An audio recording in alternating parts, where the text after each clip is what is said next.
Okay, so I just want to go over the trade I took today. Um, I want to first start out by saying I was going to be done way before this trade, and I would have been out with another win. Um, this was the trade I wanted to take. Now, granted, I, I want to be fully transparent here because I'm working at the same time. It's tough. Sometimes I miss things. I was looking at the 2 minute instead of the 3 minutes, so I would have entered off of this fair value gap or inversion instead. But anyways, um, well, that's fine.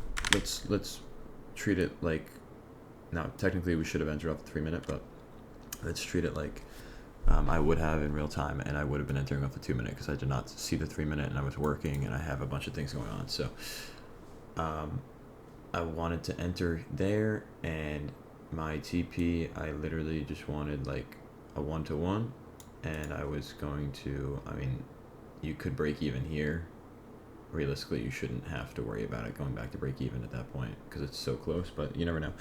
Um, I was looking for a 1-to-1 to that high, stop loss underneath the low, and you see how we got triggered, and then it went in that direction. Now, let me explain, right? Using a 15-minute fair value gap to propel off of, so that was our higher time frame PD array. That I love the fact that we swept previous day's high before I entered this, no, but we left this 4 hour fair value gap untouched, and I did believe that was the next place that we were headed, and we did end up heading there. So I was okay with taking this long, even though you could argue we were in a decent premium at this point. But guess what? Top Step decided it wanted to freeze at the exact moment that I wanted to enter the trade. So I did not get filled, and my chart was frozen for about 10-15 minutes. Luckily, we reversed we reassessed the charts. Top Step ended up deciding to come back to life again.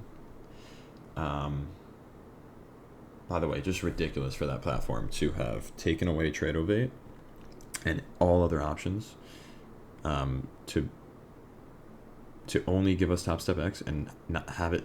It should have zero problems, zero. Like I don't have any sympathy for any errors if they're going to take away all other alternatives and only allow us to use their platform. Zero sympathy. Like, get your shit together. But anyways, then once we tapped into the 4 hour fair value gap, bearish fair value gap here, I was like, okay, we're probably gonna see like we might cool down a bit, and I wanted to try to get in for a retracement trade.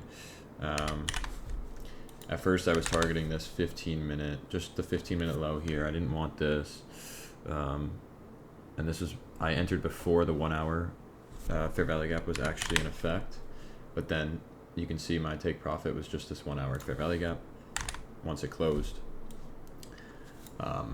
And so higher time frame PD array, obviously we have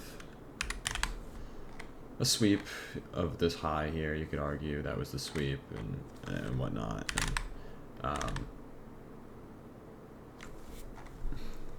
so we inversed this tiny 5 minute, and I had to wait until we inversed this 5 minute, and then we did.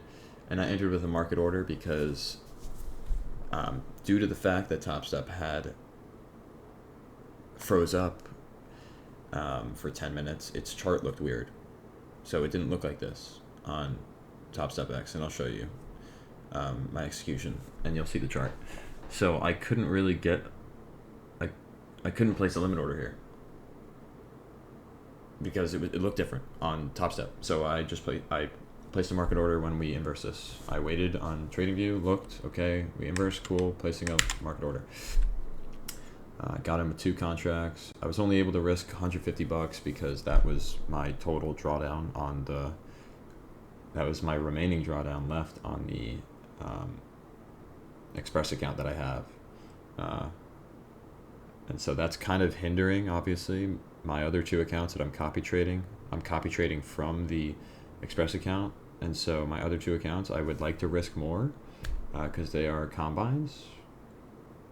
I couldn't even risk 0.5% on them today because, again, I can't do that because my Express account only has $150 to draw down. So it's making it a little bit irritating and tough in that aspect of things. But yeah, the way this played out, I was a little nervous, especially when we inversed this 5 minute to the upside. I was like, okay, we're done. Luckily, it came to our take profit, and we obviously exited at the right time. Another thing I wanted to take note of was the fact that I don't use SMTs, and I'm not really looking at ES much, and that could have bit me today because ES had actually tapped into this 1 hour fair value gap before we tapped into the 1 hour on NASDAQ, which was my take profit. So we could have easily not had come back into this 1 hour here. Luckily we did. And yeah, so the trade fit my model. It was a good trade. I did not look at ES for any SMTs, so that could have bit me. And yeah, that was the trade. Let me show the execution.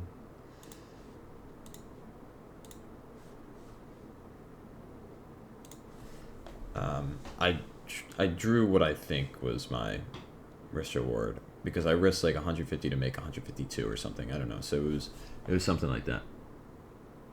Or I made 150. But it was very close to 1-to-1, so that's what I think my market order was placed at, or where I was filled with my market order. And yeah, that was the trade. You can see how the chart isn't the same. Like this, just here.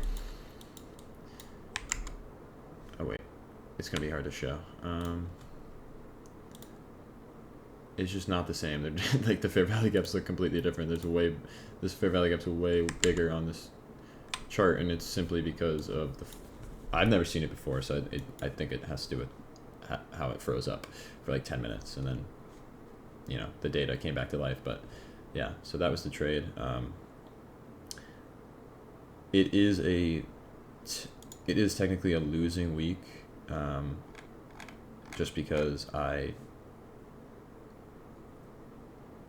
it's a losing week. I mean, not technically, it's a losing week, and that's because I was able to risk a full 0.5% yesterday when I took that trade, because my drawdown on my Express account was 400 something bucks, so it allowed me to.